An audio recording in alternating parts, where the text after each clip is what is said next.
Madaling araw pa lang ay gising na si Ella. Sanay na siya sa ganitong schedule. Sa umaga ay sa school at sa gabi naman ay sa trabaho. Hindi ito madali pero para sa kanya, walang mas mahalaga kaysa sa makapagtapos ng kolehiyo at maiahon ang kanyang pamilya mula sa kahirapan. Habang nag-aayos ng kanyang gamit, narinig niya ang mahinang tawag ng kanyang ina mula sa kusina. Ella, anak, kumain ka muna bago ka pumasok. Napangiti siya. Alam niyang nag-aalala ang kanyang ina sa kanya. Isa rin ito sa dahilan kung bakit patuloy siyang lumalaban sa buhay. Lumabas siya ng kwarto at nakitang isang tasang kape at tinapay na nakahanda na sa hapagkainan. Salamat po, Nay. Pero may klase pa po ako mamaya pagkatapos ng shift ko. Baka po mahuli ako. Magbabaon na lang po ako ng tinapay. Kahit kaunti lang, anak. Ayokong pumapasok ang walang laman ng tiyan mo. Mahirap ang ganon. Baka mamaya mahilo ka pa. Nag-aalalang sabi ni Aling Linda, ang nanay ni Ella. Kahit wala na talagang ganang kumain si Ella dahil sa pagod at puyat, idagdag pa na tila mabigat ang kanyang katawan, wala rin siyang nagawa dahil ayaw niyang mag-alala pa ang nanay niya sa kanya. Habang kumakain, naisip niya na darating din ang araw na hindi niya na kailangang pagsabayin ang pag-aaral at pagtatrabaho. Isang araw, mabibigyan niya ng mas magandang buhay ang kanyang pamilya. Pagkalipas ng ilang minuto, nagpaalam na siya at lumabas ng bahay. Malamig ang hangin dahil madaling araw pa at ang ilaw mula sa mga poste ng kalsada ay nagbibigay lamang ng bahagyang liwanag. Sanay na siya sa kanyang nakikita at nadaraanan. Mula sa kanilang bahay, naglakad siya patungo sa istasyon ng jeep. Alam niyang isang mahabang araw na naman ang kanyang haharapin. Pagdating niya sa fast food chain kung saan siya nagtatrabaho, sinalubong siya ng kanyang supervisor na si Miss Liza. Ella, mabuting maaga ka. May bagong hire na magsisimula ngayong gabi. Paki-orient mo na lang siya tungkol sa routine natin dito. Apo ma'am, sagot ni Ella at nagpatuloy. Sa dami ng kanyang responsibilidad, nasanay na siyang tila maging ate sa mga bagong empleyado. Hinanap niya ang bagong hire at nakita niyang isang pamilyar na mukha. Isang lalaking tahimik ngunit may maamong ngiti. Marco? Hindi makapaniwalang tawag ni Ella. Nagulat naman ang lalaki at agad na napatingin sa kanya. Ilang sandali pa bago tila unti-unti nitong nakilala si Ella. Ella? Pabalik na tawag din ni Marco. Ngumiti naman si Ella at agad na lumapit kung nasaan ang binata. Magkaklase sila noon sa isang subject ng high school, pero hindi sila nagkaroon ng pagkakataong mag-usap ng matagal. Hindi rin naman sila close sa isa't isa. At ngayong magkasama na sila sa trabaho, hindi niya inakalang magkukrus muli ang kanilang mga landas. Ikaw pala yung bagong hire? Tanong ni Ella, hindi maitago ang gulat at tuwa sa kanyang boses. Tumango si Marco at napakamot sa batok. Oo, kailangan ko rin kasi ng trabaho. May hirap pagkasya ng allowance. Alam mo naman ang dami na rin gastusin ngayon. Napansin ni Ella ang bahagyang pagod sa mga mata ng binata. Alam niya ang pakiramdam ng pagod at maraming pangangailangan. Welcome sa crew, Marco. Huwag kang mag-alala, tutulungan kita para hindi ka mahirapan. Kung may kailangan ka, tawagan mo lang ako. Napangiti naman si Marco sa sinabi ni Ella. Salamat, Ella. Sagot nito. Sa unang pagkakataon sa gabing iyon, tila gumaan ang pakiramdam nila sa isa't isa. Ella, Marco, may bagong order sa counter. Pakibilisan ha. Narinig nilang tawag ng supervisor habang abala sila sa pag-aasikaso ng mga customers. Copy, ma'am. Mabilis na sagot ni Ella habang nagmamadaling kinuha ang tray ng pagkain. Sa tabi niya, si Marco ay tahimik na gumagalaw. Maingat sa bawat kilos, halatang inaalam pa ang sistema ng trabaho. Baguhan pa lang ito pero mabilis niyang naiintindihan ang trabaho. Pinagmasdan ito ni Ella at napansin niyang kahit halos hindi na ito umiimik, maaasahan naman ito sa trabaho. Okay ka lang, Marco? Tanong niya nang may pag-aalala. Medyo nangangapa pero okay lang. Sagot nito, sabay ngiti. Buti na lang at nandyan ka para tulungan ako, kaya medyo nakakapag-adjust na rin ako. Ano ka ba? Walang problema yon. Sanay na ako rito. Sa ilang taon ko ba namang pagtatrabaho dito?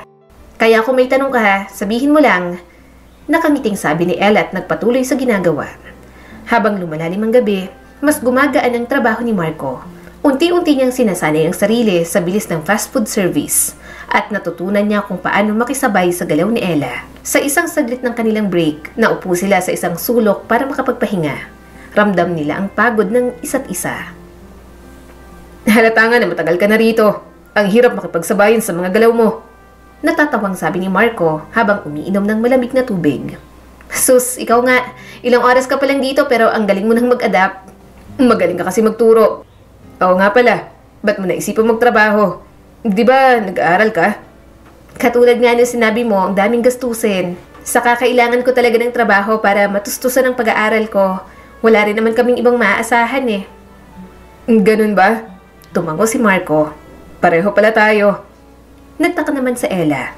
Ibig mong sabihin, hindi na natapos na Ella ang sasabihin niya nang tumango si Marco. Nag-aaral din ako, kaso mahirap pagsabayin, lalo na dahil may sinusuportahan akong kapatid. Bumuntong hininga si Marco. Ako lang ang inaasahan niya kaya kailangan kong kumayod. Hirap naman maging panganay. Napatingin si Ella sa kanya. Doon niya napagtantong hindi lang pala siya may pinagdaraanan. Pareho sila ni Marco, parehong nagsisikap, parehong may pangarap, parehong may responsibilidad na nakaatang sa kanilang mga balikat. Alam mo Marco, bilib ako sa'yo, biglang sabi ni Ella. Hindi madali ang ginagawa natin pero hindi ka sumusuko. Hindi tayo sumusuko. Napangiti si Marco pero halatang may lungkot sa mga mata nito. Wala naman akong choice, Ella. Kung hindi ako magsisikap, sino pang gagawa para sa kapatid ko? Nagkaroon ng saglit na katahimikan sa pagitan nila. Pareho nilang naiintindihan ng isa't isa nang hindi na kailangan ng mahabang paliwanag pa. Maya-maya'y bumalik na sila sa trabaho. Pero sa pagkakataong yon, tila mas magaan ang pakiramdam nilang dalawa.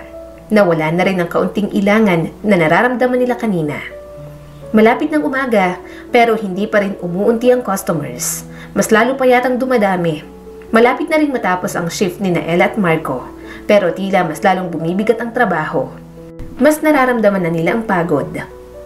Ella, pakitulungan si Marco sa fryer. Ang daming orders ng fries. Sigaw ni Miss Lisa mula sa counter. Sige po, ma'am. Mabilis na sagot ni Ella bago tumakbo patungo sa kusina. Nakita niyang abala si Marco sa pagbubukas ng isang bagong pack ng frozen fries. Kita sa mukha nito ang pagod, pero hindi ito humihinto sa pagtatrabaho. Pahinga ka muna saglit, Marco. Ako na rito. Sabi ni Ella habang kinukuha ang sandok ng fries. Huwag na, kaya ko pa. Sagot naman ni Marco pero halatang hinihingal na ito. Napansin ni Ella na basa na ng pawis ang noo ng binata. Alam niyang hindi sanay si Marco sa ganitong klase ng trabaho pero pilit nitong ginagampanan ang tungkulin. Seryoso Marco, magpahinga ka muna. Hindi ka pwedeng bumagsak sa pagod. Pagpupumilit ni Ella. Napatingin si Marco sa kanya at napangiti ng bahagya.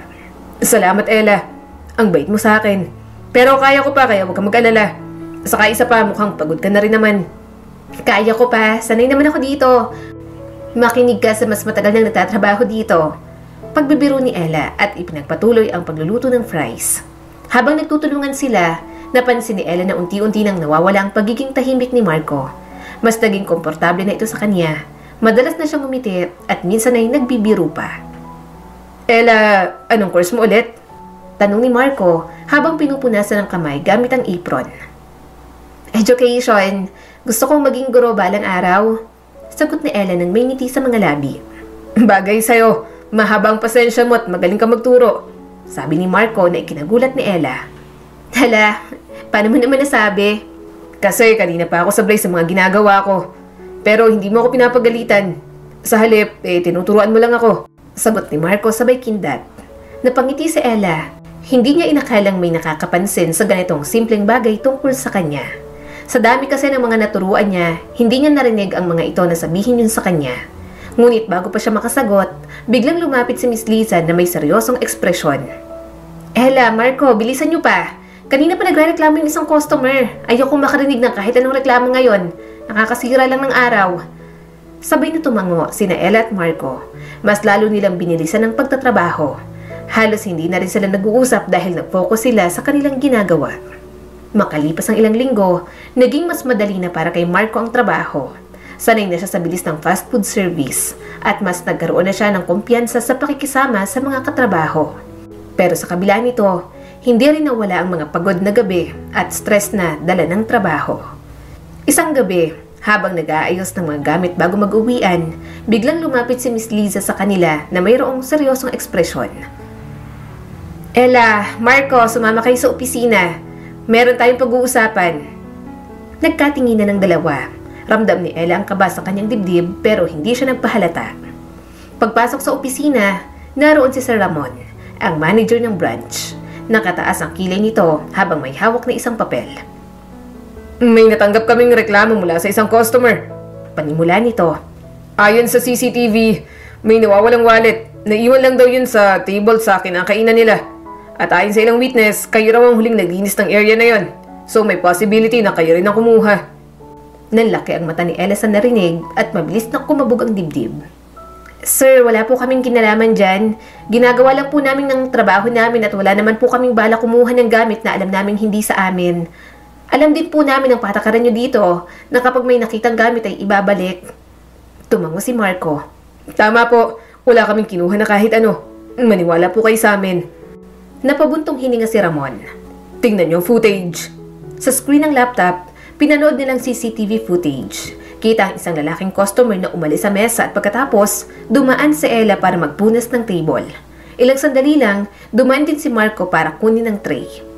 Dahil kayong huling nasa lugar bago nawala ang wallet, kayo ang pangunahing pinaghihinalaan. Seryosong sabi ni Sir Ramon.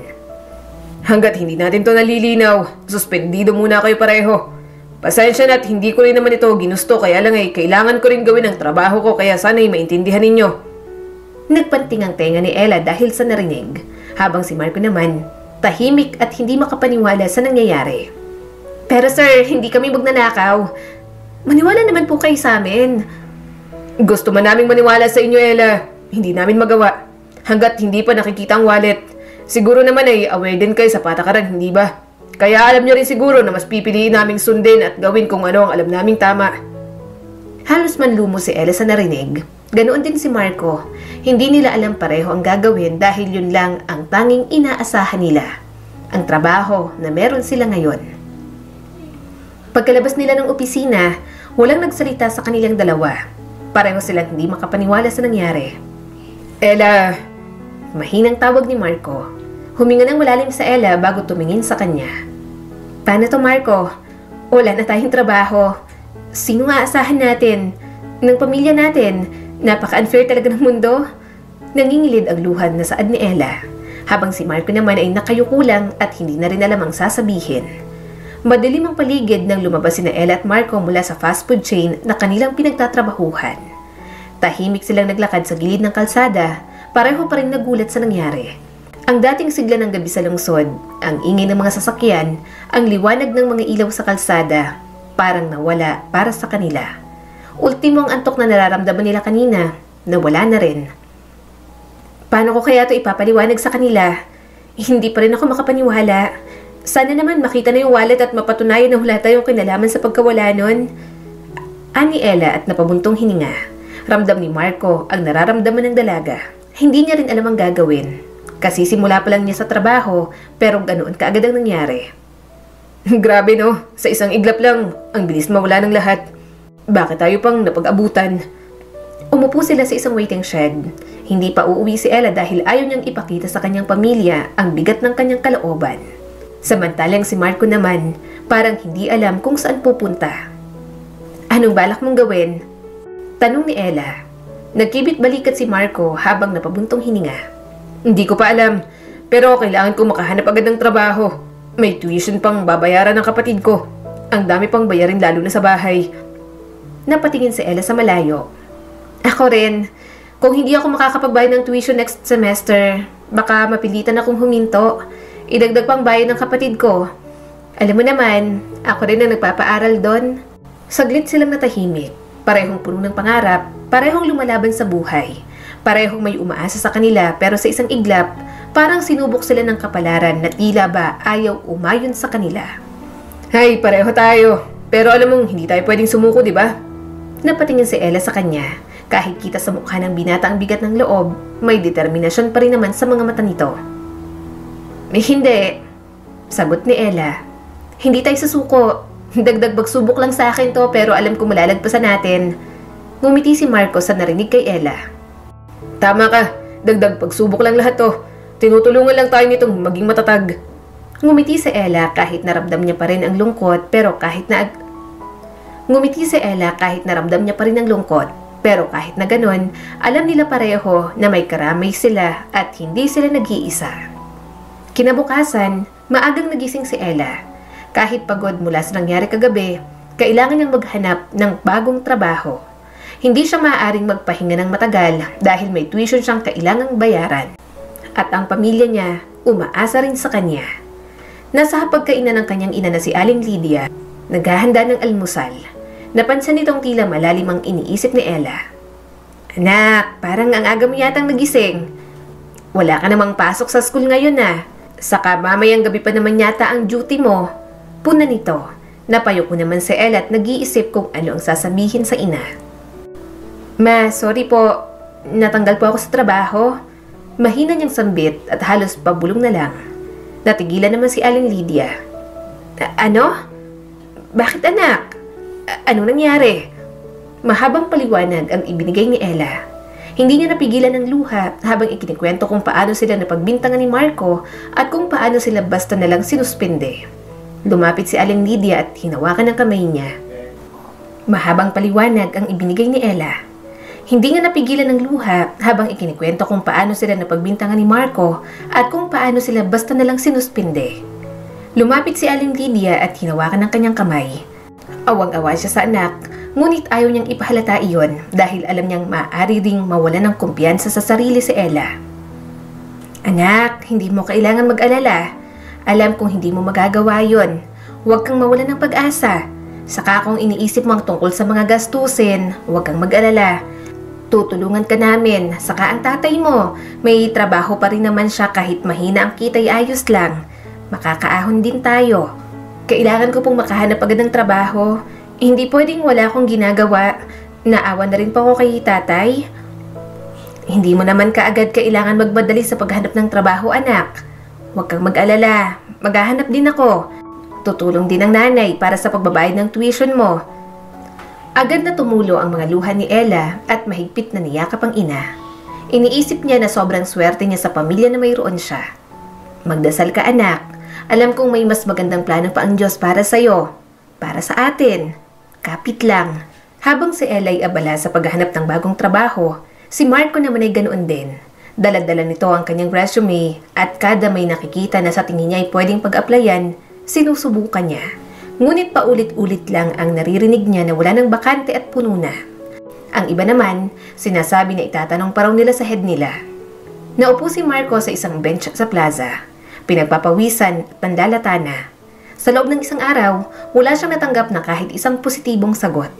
Gutom na rin siya pero hindi niya muna yun alintana dahil ang tanging gusto niya, makahanap ng trabaho. Maya-may nag-ring ang kanyang cellphone. Tiningnan niya yon at nakitang si Ella ang tumatawag. Marco, ano? Kumusta? May nahanap ka na bang trabaho? Huminga ng malalim si Marco bago sumagot. Wala pa, Ella. Pero hindi ako susuko. Ikaw, may nahanap ka na ba? Wala pa nga rin. Pero tandaan mo na hindi tayo titigil hanggat wala tayong nakikita na bagong trabaho at oportunidad. Ngumiti si Marco sa kabila ng pagod at tila nawala ang lahat ng yon. Salamat, Ella. Buti na lang at nandyan ka. Salamat din, Marco. Magpasalamat tayo na nakilala natin ang isa't isa. Isang linggo nang lumipas simula nang mawalan ng trabaho sina Ella at Marco. Sa loob ng mga araw na yon, hindi nila tinigilan ang paghahanap ng bagong oportunidad. Ngunit tila hindi sila pinapalad dahil wala pa rin tumatanggap sa kanila. Si Ella ay naglakad sa kahabaan ng isang mataong kalsada. Dala ang kanyang lumang bag na puno ng mga kopya ng kanyang resume. Ilang establishmento nang napasukan niya, ngunit pare-pareho lang din ang sagot na hindi na bago sa kanyang pandinig. Sa sobrang pagod, naupo siya sa isang waiting shed. Tiningnan niya ang kanyang cellphone at may mensahe mula kay Marco na agad niya namang binuksan. Wala pa rin akong nakukuhang trabaho. Ikaw? Parehas lang tayo, pero sige lang, tuloy lang tayo para sa pangarap. Kahit napagod siya sa halos na maghapon na paghahanap ng trabaho, hindi niya yun iniinda. Ang nasa isip niya, ayaw niyang dumagdag pa ang isipin ng kanyang mga magulang. Ayaw rin ni Ella na nahihirapan ng mga ito. Samantala, si Marco naman ay nasa isang maliit na kainan. Habang kumakain, iniisip niya kung paano siya makakahanap ng trabaho sa lalong madaling panahon.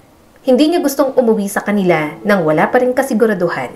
Ang kanyang nakababatang kapatid ay umaasa sa kanya para sa tuition at pang-araw-araw na gastusin.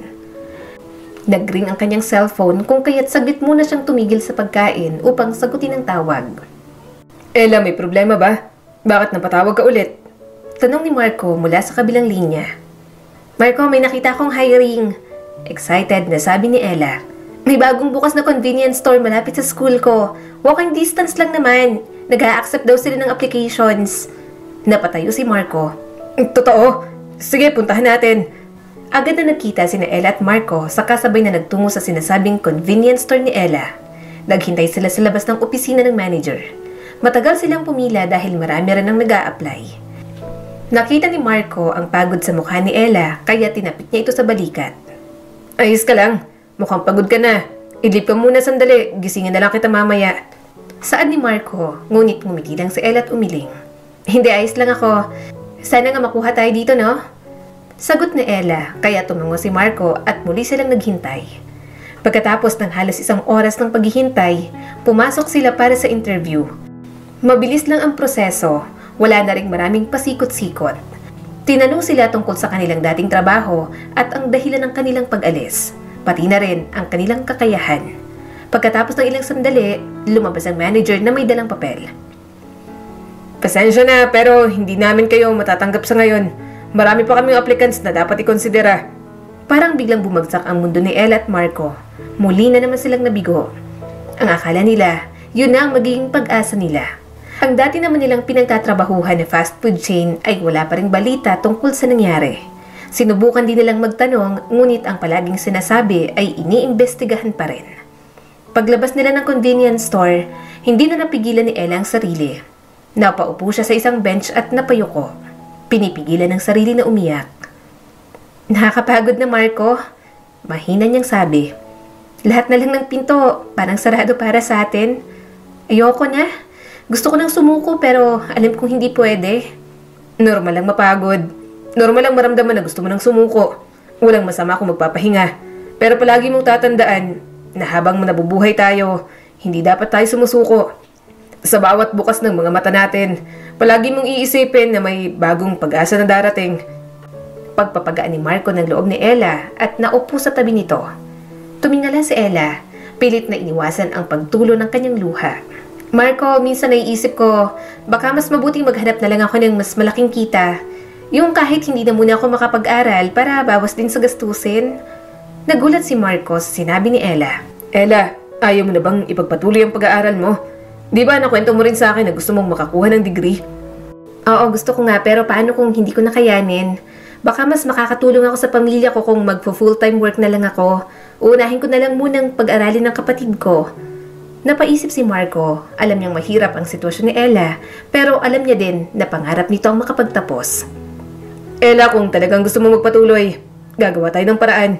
Makukuha mo ang degree na gusto mo. Huwag kang mag-alala. Agad na niyakap ni Marco si Ella pagkatapos niyang sabihin iyon. Ipinikit naman ni Ella ang mga mata at tila ba naramdaman niyang kampante siya. Pagka-uwi ni Ella ng kanilang tahanan, hindi niya maiwasang mapaisip ng malalim. Ang mga sinabi niya kay Marco kanina ay hindi lang bugso ng damdamin, kundi matagal niya nang pinag-iisipan ang ideyang iyon. Sa loob ng kanilang maliit na bahay, nakita niya ang kanyang ina na naglalaban ng mga damit. Halata sa mukha nito ang pagod pero hindi ito tumigil sa pagtatrabaho. Nay, ako na po dyan, sabi ni Ella habang lumalapit. Ngumiti naman si Aling Lydia pero umiling. Anak, magpahinga ka na.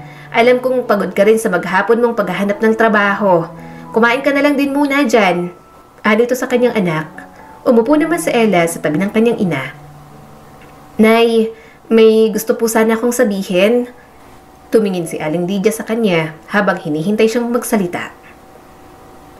Iniisip ko pong huminto na muna sa pag-aaral para mas makatulong sa inyo. Saka si Bunso po muna ang pag-aaralin. Ayos lang din po yun sa akin. Natigilan si Aling Lydia, napahinto sa paglalaba. Ano anak? Bakit naman? Nahihirapan na po ako, Nay.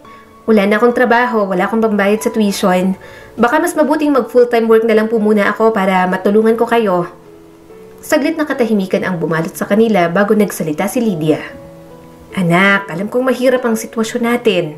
Alam kong gusto mong tumulong, pero ayokong isuko mo ang mga pangarap mo. Matagal na nating pinaglalaban ang edukasyon mo, Ella. Sayang naman kung susuko ka na lang. Napayuko si Ella. Pero paano po? Wala po akong makuhang trabaho. Hindi ko alam kung paano ko ipagpapatuloy ang pag-aaral. Ang laki po ng tuition ay, tapos ang dami pang projects. Hinawakan ni Lydia ang kanyang kamay. Anak, minsan, ang buhay parang alon sa dagat. May mga pagkakataong parang tinutulak tayo palayo sa pangarap natin. Pero kung patuloy tayong lalangoy, darating din tayo sa pampang. Hindi alam ni Ella kung bakit, pero napaluha siya sa sinabi ng kanyang ina. Kaya mo yan anak, magtiwala ka lang, may darating na pagkakataon para sa'yo. Walang titigil sa pag-aaral, ipagpapatuloy mo yan. Samantala si Marco naman, mag-isa tahimik na naglalakad pa uwi. Nasa isip pa rin niyang sinabi ni Ella kanina. Naiintindihan niya kung bakit ito nagdadalawang isip sa pag-aaral. Kung bakit nais na lang piliin ni Ella ang pagtatrabaho kaysa pumasok pa sa eskwelahan. Pero hindi niya maiwasang mag-alala. Alam niyang pangarap ni Ella ang makapagtapos. At kung isusuko nito yon, baka pagsisihan niya lang balang araw. Habang naglalakad si Marco, biglang nag-ring ang kanyang cellphone. Isang hindi pamilyar na numero ang tumatawag. Hello?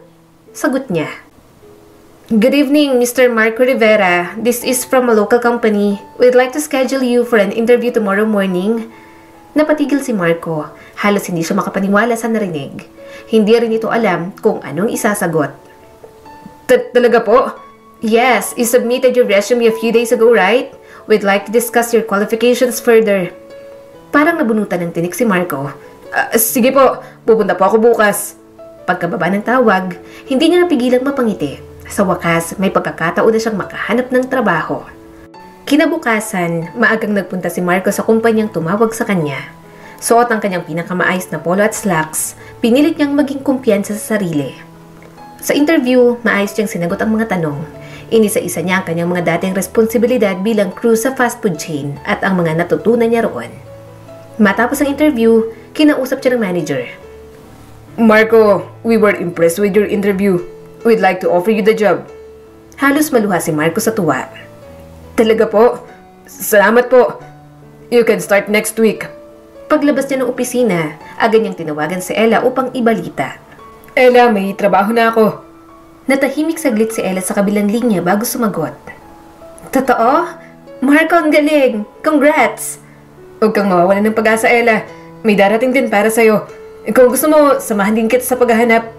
Hindi alam ni Ella kung paano siya sasagot.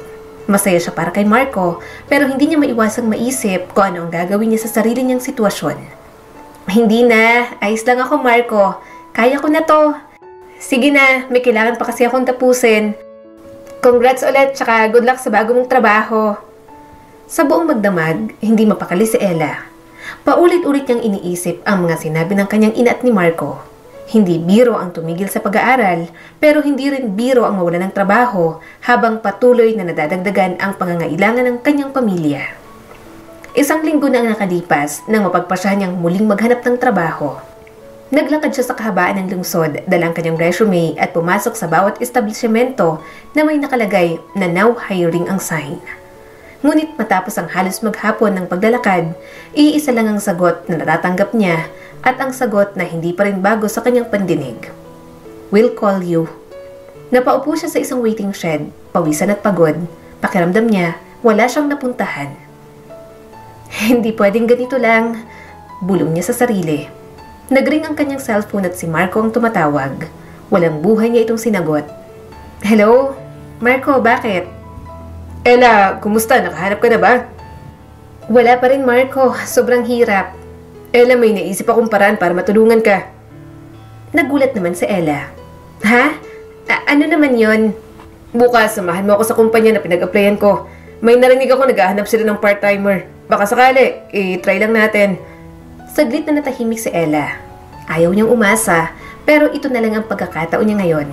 Nagkaroon ng kaunting sigla sa loob niya nang marinig ang sinabi ni Marco. Sige, susubukan ko. Kinabukasan, dinala ni Marco si Ella sa kumpanya kung saan siya nagtatrabaho. Ipinakilala niya si Ella sa HR manager. Ma'am, siya po si Ella. Dati ko pong katrabaho sa fast food. Sabay po kaming natanggal pero masipag po siya at matyaga. Mapagkakatiwalaan niyo rin po. Huwag po kayong mag-alala. Tiningnan ng HR manager si Ella mula ulo hanggang paa. Hindi rin maiwasan ni Marco na mahirapang lumapit dito dahil bukod sa nahihiya siya ay bago pa lang din siya sa trabaho. Pero kahit na ganon, nilakasan niya ang loob para makatulong kay Ella. Sige, may opening kami sa admin department para sa isang part-time assistant. May experience ka ba sa clerical work? Napaisip si Ella. Aaminin niya na hindi siya pamilyar doon pero handa siyang subukan. Hindi po masyado pero mabilis po akong matuto. Tumango ang HR manager sa narinig. Sige, magbigay ka ng sample ng sulat gamit ang computer. Tingnan natin ang typing speed mo. Kabado si Ella nang umupo siya sa harap ng computer. Wala siyang ganong karanasan sa ganitong trabaho pero nag-focus lang siya. Dahan-dahan niyang tinype ang sample na binigay ng HR. Matapos ang ilang minuto, kinuha ng HR manager ang papel at binasa ito. Hinawakan naman ni Marco ang kamay ni Ella at ngumiti habang naghihintay sila ng sagot galing sa manager. Hindi masyadong mabilis pero maayos naman ang grammar mo. Tumingin ito kay Marco bago muling bumaling kay Ella. Okay, we'll give her a chance. Pero probationary muna siya sa 1 buwan. Kung maayos ang performance niya, pwede siyang maging regular part-time. Napangiti si Ella. Salamat po. Hindi po kayo magsisisi. Gagawin ko po ng maayos ang trabaho ko. Habang palabas sila ng opisina, hindi mapigilan ni Ella ang mapangiti kay Marco. Marco, hindi ko alam kung paano kita pasasalamatan. Sobra-sobra. Tatanawin ko tong malaking utang na loob. Ngumiti naman si Marco. Hindi mo kailangan magpasalamat, Ella. Ang mahalaga, may trabaho ka na. Sa unang pagkakataon, matapos ang ilang linggo na paghahanap ni Ella ng trabaho, naramdaman niyang muli ang kapanatagan. Alam niyang magagawa niya muling makatulong sa pamilya niya. Masaya si Ella na nakuha niyang trabaho bilang part-time assistant sa opisina. Hindi yun madali pero nagpapasalamat siya na kahit papaano may kinikita siya habang ipinagpapatuloy ang pag-aaral. Sa kanyang unang linggo, pinakita niyang sipag at tiyaga. Kahit hindi siya sanay sa clerical work, sinikap niyang matutunan ang mga gawain. Katulad na lang ng pagsasaayos ng files, pagtanggap ng tawag, at paggamit ng computer para sa mga dokumento. Si Marco naman ay palaging nasa tabi niya upang gabayan siya. Tuwing break time, magkasama silang kumakain sa cafeteria at nagkukwentuhan. Ella, kumusta ang trabaho mo? Tanong ni Marco habang sabay silang kumakain ng lunch. Nakakapagod, pero okay lang. Mas okay to kaysa sa wala. At least natututo ako ng bagong skills. Saka ang galing magturo ni Miss Lane. Ngumiti si Marco. Alam kong kaya mo yan. Basta kung may kailangan kang tulong, nandito lang ako. Naging normal ang ganoong routine nila. Nagtrabaho si Ella sa umaga, nag-aaral sa gabi. At tuwing may oras, nag-uusap sila ni Marco. Ngunit isang araw, may isang balita na gumulat kay Ella. Ella, may gusto akong sabihin sa'yo. Seryosong sabi ni Marco habang nasa isang maliit na kainan sila. Ano yon? Tanong naman ni Ella. May job offer ako sa probinsya. Hindi ko pa nasasabi sa boss ko pero mas malaki yata ang kita ron. Nanlaki ang mga mata ni Ella. Sa probinsya? Bakit ang layo naman? Tumango si Marco. Oo, malayo nga pero mas mataas daw ang sahod. May libreng tirahan at makakatulong ako sa kapatid ko. Pero kailangan kong umalis na sa susunod na linggo. Natigilan si Ella. Hindi niya inakalang darating ang araw na yon. Akala niya, ayos na si Marco sa trabaho na meron siya ngayon. So, aalis ka na pati sa trabaho mo ngayon? Mahina niyang tanong. Mababakas pa rin ang lungkot sa boses nito. Ella, ito ang pinaka-best na opportunity na dumating sa akin. Pero ang totoo, hindi ko alam kung kaya kitang iwan dito. Ang dami rin natin pinagsamahan at inaamin ko na mahihirapan ako kung may iwan kita. Pero, kailangan eh. Sa narinig ni Ella na yon, lalong bumigat ang kanyang pakiramdam. Alam niyang mahalagang oportunidad na yon para kay Marco, pero hindi niya rin alam kung paano haharapin ang katotohanan na mawawala na ito sa tabi niya. Lumipas ang ilang araw, habang papalapit ang araw ng pag-alis ni Marco, lalong bumibigat ang pakiramdam ni Ella. Gusto niyang maging masaya para sa kaibigan pero hindi niya maiwasang malungkot. Sa huling araw ni Marco sa opisina, nagpaalam ito sa kanilang mga katrabaho. Nalungkot din ang mga ito dahil nga napalapit na kay Marco pero wala na rin naman silang magagawa. Nang silang dalawa na lang, tahimik lang silang nakatayo sa labas ng opisina. Parang walang balak magsalita pero inunahan na yun ni Ella. So, eto na yon? Mahina niyang sambit. Ngumiti si Marco pero halata ang lungkot sa mga mata. Oo, Ella, pero hindi ito paalam. Mag-uusap pa rin tayo. Magkakaroon pa rin tayo ng communication sa isa't isa. Alam ko, Pero kahit na sinabi na ni Ella yon, hindi niya maiwasang maramdaman ng lungkot. Hinawakan ni Marco ang kamay niya bago ngumiti.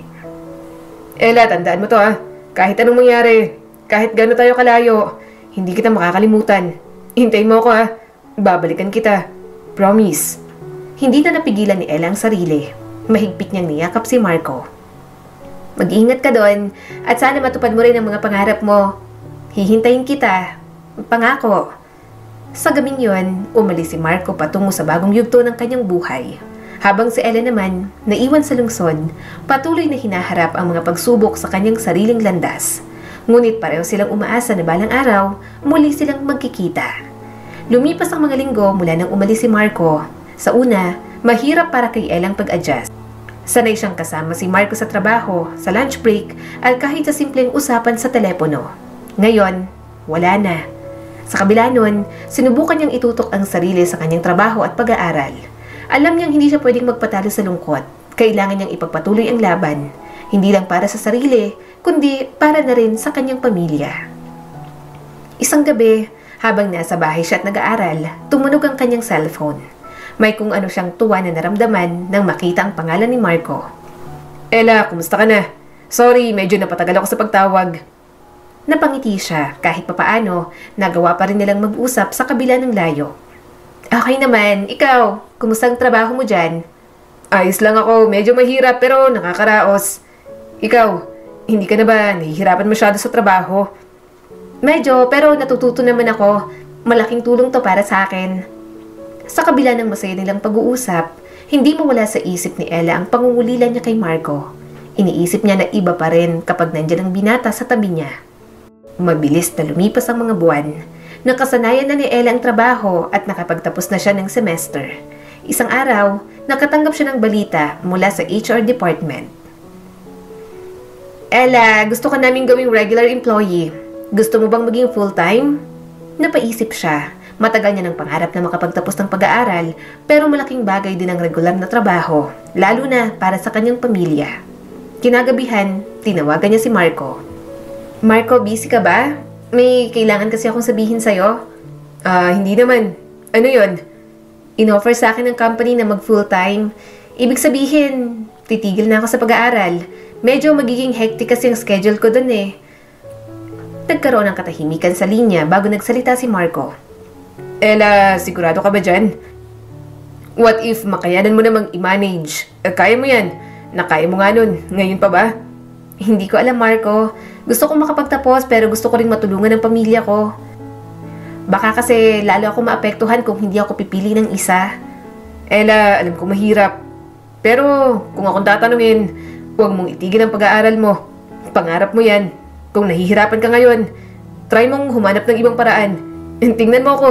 Iniisip ko rin na itigil ang pag-aaral ko pero may parte sa akin na ayaw ko kaya humanap ako ng paraan. Eto, nag-transfer na ako sa probinsya. Pero paano? Hindi naman ako mayaman. Hindi ko kayang pagsabayin ng lahat. Saka inaamin ko na hindi naman ako madiskarte kagaya mo. Kaya mo yan, Ella. Alam kong kaya mo. Naniniwala ako sa'yo kaya huwag kang mawalan ng pag-asa. Sa sandaling yon, naramdaman ni Ella na kahit malayo si Marco, hindi siya nag-iisa. Sa sumunod na araw, kinausap niya ang HR manager. Pasensya na po, pero hindi ko po tatanggapin ang full-time na offer. Mas gusto ko pong tapusin muna ang pag-aaral ko. Baka po kasi hindi na kayanin ng katawan ko kung ipipilit ko pa po. Pagsasabi ni Ella ng totoo, ngumiti ang manager sa kanya at mababakas ang tuwa sa reaksyon. Nakakatuwa ka, Ella. Sige, kung may kailangan kang tulong, nandito lang kami. Huwag kang mahihiyang magsabi, ha? Lumabas si Ella ng opisina na may bagong determinasyon sa puso niya. Para sa kanya, yun ang tamang desisyon na ginawa niya. Alam niyang balang araw, muli silang magkikita ni Marco at sa panahon na yon, pareho na silang matagumpay. Lumipas ang isang taon, marami nang nagbago sa buhay ni Ella. Sa kabila ng hirap, patuloy siya nagsikap sa kanyang pag-aaral habang nagtatrabaho pa rin bilang part-time assistant. Unti-unti, nararamdaman niyang malapit niya nang makamit ang pangarap niyang makapagtapos. Ngunit hindi naging madali para sa kanya ang lahat. Dumating ang isang malaking pagsubok. Nagkasakit ang kanyang ina. Ella, anak, huwag mo na akong alalahanin. Mag-focus ka sa pag-aaral mo. Mahina ngunit may pagmamalasakit na sabi ng kanyang ina habang nakahiga sa kama. Pinisil ni Ella ang kamay nito. Mama, paano ako hindi mag-aalala? Kailangan mo ng gamot at check-up pero kulang ang pera natin. Pero huwag ka rin mag-alala. Gagawan ko po ng paraan. Matagal siyang matigilan. Nag-isip siya kung paano matutulungan ng ina nang hindi niya kailangang isakripisyo ang kanyang edukasyon. Sa huli, napagpasyahan niyang humanap ng dagdag na trabaho. Hindi niya yun sinabi kay Aling Lydia dahil alam niyang mag-aalala ito. Mahirap, halos wala na siyang pahinga, trabaho sa umaga, klase sa gabi, at pag-aalaga sa ina tuwing uwian. Minsan, iniisip niyang sumuko na lang, pero sa tuwing nakikita niyang sitwasyon nila, lalo niya pang nilalakasan ang loob. Ngunit sa tuwing nadarama niyang panghihina, may isang taong bumabalik sa isip niya. Si Marco. Isang gabi, hindi niya napigilan ang sarili at tinawagan ito. Marco, sorry kung nakaabala ako pero kailangan ko kasi sana ng kausap ngayon. Pagod na ako. Mahina niyang sambit, ramdamang pagtulo ng luha sa kanyang mga mata. Ella, anong nangyari? Nag-aalalang tanong ni Marco mula sa kabilang linya. Ikinuwento niya ang lahat, ang sakit ng kanyang ina, ang kawalan ng sapat na pera, ang bigat ng responsibilidad sa kanyang balikat. Tahimik lang si Marco sa loob ng ilang segundo bago muling nagsalita. Ella, alam ko mahirap, pero hindi mo kailangang harapin to na mag-isa. Nandito naman ako. Pero Marco, paano? Ang layo mo, hindi naman ganun kadali yun eh. Kahit malayo ako, nandito pa rin ako para sa'yo. Huwag kang mag-alala, pag sahod ko, padadalhan kita ng pera. Hindi mo naman kailangang bayaran ka agad. Ayos lang sa akin. May kung anong init sa puso ni Ella ang nararamdaman niya. Totoo, malayo man si Marco, hindi nito hinayaang maramdaman niyang nag-iisa siya. Salamat Marco, sobrang dami ko ng utang na loob sa'yo. Pangako, babawi ako sa'yo. Wala yun, ayos lang. Basta kung may kailangan ka, nandito ako palagi. Huwag kang mahihiyang magsabi sa akin. Napangiti si Ella kahit may luha sa mga mata. Salamat Marco, salamat kasi nandyan ka pa rin. Hindi ko talaga alam kung paano kita mapapasalamatan. Nang gabing yon, nakatulog siya ng may bagong lakas at pag-asa sa puso. Lumipas pang ilang buwan, sa kabila ng lahat ng pagsubok, nagawa niyang lampasan ang bawat isa.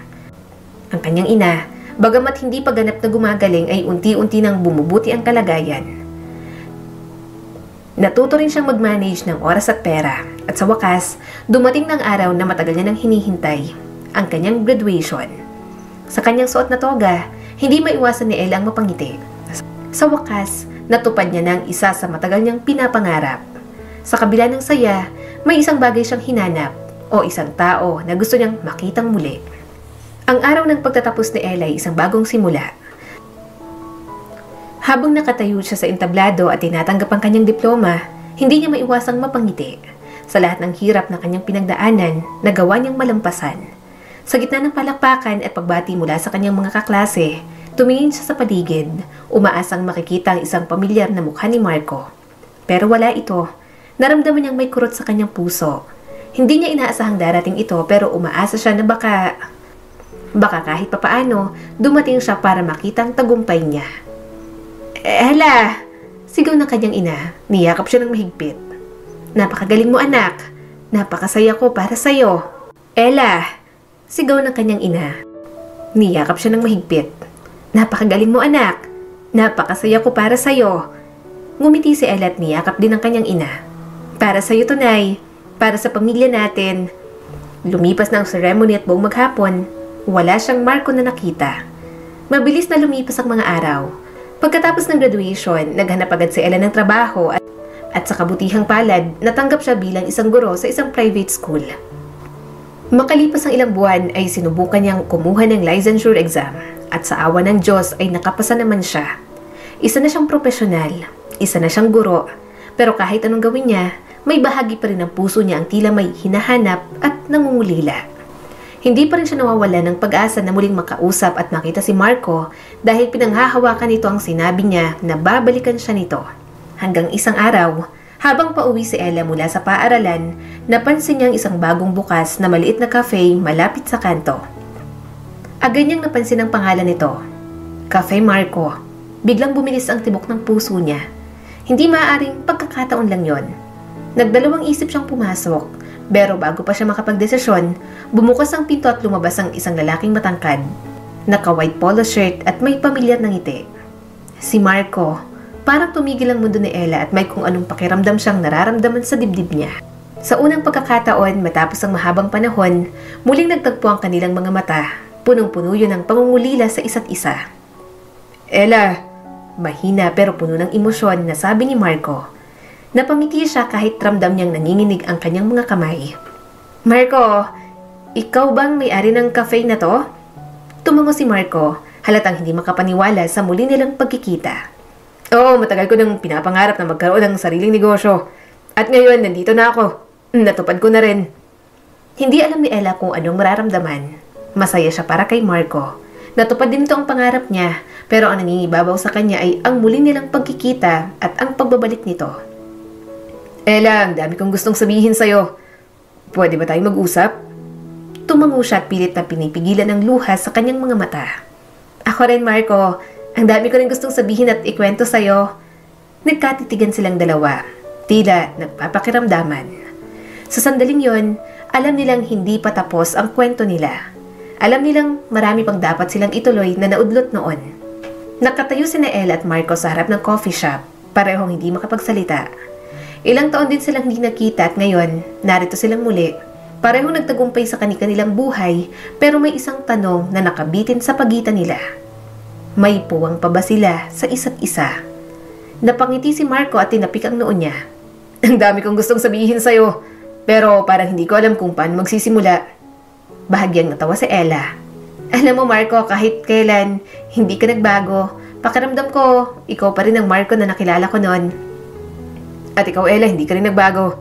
Kahit noon pa, alam kong mararating mo kung nasan ka man ngayon. Balita ko, licensed professional teacher ka na. Ramdam ni Ella ang sinseridad sa boses nito.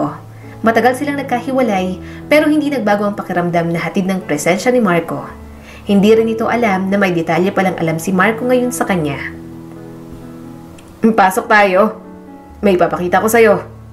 Pagpasok ni Ella sa loob ng coffee shop, agad niyang napansin ang isang bahagi ng dingding kung saan nakasabit ang mga larawan. May mga lumang litrato ng fast food chain na pinagtrabahuhan nila noon, larawan ng lumang apartment ni Marco at isang lumang resibo na tila pamilyar sa kanya. Kinuha yun ni Marco at ipinakita kay Ella. Naalala mo pa ba to? Pinagmasdan niya ang resibo. May nakasulat sa likod na maliliit na letra. Balang araw, makakaahon din tayo. Napaubo siya at napangiti. Ikaw ang nagsulat nito? Oo, at hindi ko kinalimutan ang pangakong yun, Ella. Kahit anong nangyari, lagi kitang naalala. Lagi kong iniisip kung kumusta ka na, kung natupad mo bang pangarap mo. At ngayon nandito ka na. Natupad din ang pangarap ko. Eto, naalala ko tong picture na to. Ito yung unang beses mong magtrabaho, di ba? Pagod na pagod tayo pareho pero nagawa mo pa rin umiti. Ayan yung panahon na nag-aagawan pa tayo kung sino ang magluluto ng fries kasi nahalata natin na pagod ng isa't isa. Sabay silang nagtawanan habang inaalala ang mga nangyari sa kanila noon. Ito naman yung sinamahan mo ako mag-apply sa kumpanyang mo dati. Akala ko hindi ako madatanggap pero totoo pala yung sinasabi nila na expect the unexpected, no? Nagpatuloy sila sa pagbabalik tanaw. Hindi nila maiwasan ang makaramdam ng iba't ibang tuwa. Tila bumagal ang oras sa pagitan nila. Hindi na kailangan ng maraming salita. Sa kanilang mga mata, naintindihan nilang isa't isa. Marco, salamat dahil hindi mo ako kinalimutan. Salamat kasi ng mga panahong lugmok na lugmok ako, nandyan ka para damayan ako. Ella, hindi kita kakalimutan. At hindi rin ako magsasawa na damayan ka. Nagkatitigan sila. Sa loob ng maraming taon ng paghihintay, ng pagsubok, ng pagsisikap para abutin ang kanilang pangarap, muling nagtagpo ang kanilang mga landas. At sa pagkakataong to, wala nang alinlangan sa pagitan nila. Hinawakan ni Marco ang kamay ni Ella. Kaya pa ba nating magsimula ulit? Ngumiti si Ella. Ramdam ang init ng kamay ni Marco sa kanya. Hindi niya na kailangang sumagot ng mahaba dahil alam na nila sa sarili nila kung ano ang isasagot. Oo Marco, simulan natin ulit. Sa araw na yon, sa loob ng coffee shop ni Marco, nagsimula ang bagong kabanata ng kanilang kwento. At hindi na bilang magkaibigan lang, kundi bilang dalawang taong handang harapin ang buhay ng magkasama. Makalipas ang ilang linggo, napagpasyahan ni Marco at Ella na bumisita kay Miss Lane ang tumulong sa kanila noon. Marco, Ella, hindi makapaniwalang sambit nito nang makita sila. Kumusta po? Tanong ni Ella at inabot ang regalo nila ni Marco. Ayos lang, nag-abala pa kayo. Pero kayo, kumusta naman? Kayo na ba? Iba ngayon ang datingan nyo Nagkatuluyan na kayo, no? Pagtatanong nito, kaya napatayo ang dalawa bagong umiti. Hindi naman maipagkakaila ang tuwa sa ginang. Masaya ako para sa inyong dalawa. Alam mo bang parati kang kinikwento sa akin ni Marco noon? Buti naman at kayong dalawang nagkatuluyan. Nako, tara sa office. Marami kayong dapat ikwento. Pag-aaya nito at mabilis na nagtungo sa opisina. Mabilis na lumipas ang mga taon. Tuluyan na ring umunlad ang buhay ni Ella at Marco. Marami na ring nagbago sa buhay nila, kabilang na ang pagpapropose ni Marco kay Ella na hindi naman niya tinanggihan. Nagkaroon na rin sila ng bagong negosyo at isinunod nila yon sa pangalan nilang dalawa. Nakatapos na rin ang kanilang mga kapatid sa pag-aaral. Lahat ng pagtsatsaga at hirap na naramdaman at naranasan mo, nagawa mo ring malampasan lahat ng yun, anak. Hanga ako sa sipag at determinasyon mo. Salamat. Alam kong hindi tayo makakarating dito kung hindi dahil sa'yo. Nakarating tayo dito, Nay, kasi kayong inspirasyon ko, kaya maraming salamat po. Mahigpit na yakap ang binigay nila sa isa't isa at alam nila na panibagong yugto na naman ng buhay ang tatahaking nila. Muli, ito po si Skylar Guro at sana'y may bago na naman kayong natutunan sa kwento natin ngayon. Maraming salamat po.